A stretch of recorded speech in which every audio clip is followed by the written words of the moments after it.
matters raised with permission, popularly known as zero hour. I recollect my days when I started my parliamentary career in '89. Then we used to have heroes of zero hour.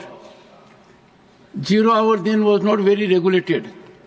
Fortunately, over the years, this has developed as an institution and evolved as a structured mechanism. Shri Imran Pratap Gadi demand to restart UPSC Residential Coaching Center at Haj House, Mumbai.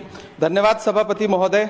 मैं आज इस सदन में खड़ा होकर हाशिए पर मौजूद देश के लाखों एससी, एसटी और माइनॉरिटी के छात्रों की तरफ से यूपीए की चेयरपर्सन रही श्रीमती सोनिया गांधी जी और पूर्व प्रधानमंत्री डॉक्टर मनमोहन सिंह साहब को सैल्यूट करूंगा, जिनकी कोशिशों से सच्चर कमेटी की सिफारिशों के बाद 2009 में कोचिंगों के अभाव में प्रतियोगी परीक्षाओं में हिस्सा न ले पाने वाले एससी, एसटी और माइनॉरिटी के छात्रों के लिए रेजिडेंशियल कोचिंग एकेडमी शुरू की गई थी। डॉक्टर भीमराव अंबेडकर यूनिवर्सिटी, मानू हैदराबाद, एएमयू अलीगढ़, जामिया हमदर्द और जामिया मिल्लिया यूनिवर्सिटी में दूर दराज गांव से आने वाले बच्चों ने महंगी यूपीएससी कोचिंगों के बजाय भारत सरकार की रेजिडेंशियल कोचिंग एकेडमी में एडमिशन लेना शुरू किया और उनके प्रतियोगी परीक्षाओं में जाने के सपने पूरे होने लगे।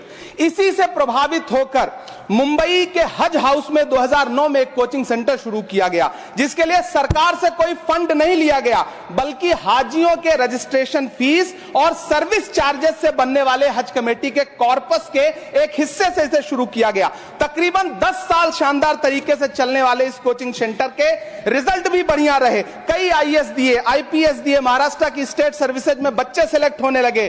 फिर आया कोविड, पहले सीटें घटाई गईं और फिर तत्कालीन अल्पसंख्यक मंत्री महोदया को मौका मिला और उन्होंने 2023 में इस कोचिंग सेंटर को बंद कर दिया। वो सैकड़ों छात्र जो हर साल इस कोचिंग सेंटर से फायदा उठा रहे थे, एक झटके में उनके सपने चकनाचूर कर दिए गए। सभापति महोदय, मैं जब देश के प्रधानमंत्री को प्रोटोकॉल तोड़ के कतर के अमीर शेख तमीम को रिसीव करते हुए देखता हूं, जब मैं सऊदी के क्राउन प्रिंस मोहम्मद सलमान को प्रधानमंत्री जी को गले लगाते हुए देखता हूं, तो सोचता हूं कि काश प्रधानमंत्री जी अपने देश के गरीब भारतीय मोहम्मद सलमान और मोहम्मद तमीम को इसी तरह अपने पन का एहसास दिला पाते। कभी मैं जब प्रधानमंत्री जी को शेख हसीना जी को प्रोटोकॉल तोड़ के रिसीव करते देखता हूं, तो मैं सोचता हूं कि कभी प्रधानमंत्री जी अपने देश की बेटी बिल्किस को भी इसी तरह से अपने पन का एहसास दिला पाते। कभी कैब भोपाली ने कहा था, ये दाढ़ियां, ये तिलकधारियां नहीं चलती, हमारे अहद में मक्कारियां नहीं चलती, दिलों को हम कबीले वालों के दिल जोड़िए मेरे सरदार, सरों को काट के सरदारियां नहीं चलती।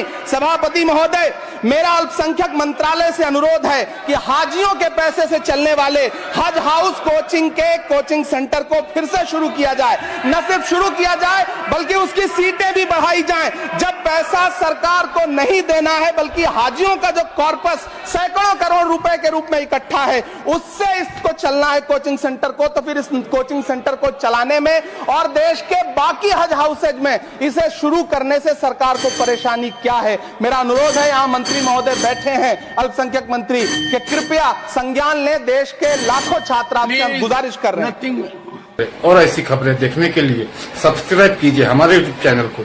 वीडियो पसंद आए तो लाइक, कमेंट और शेयर जरूर कीजिए। शुक्रिया।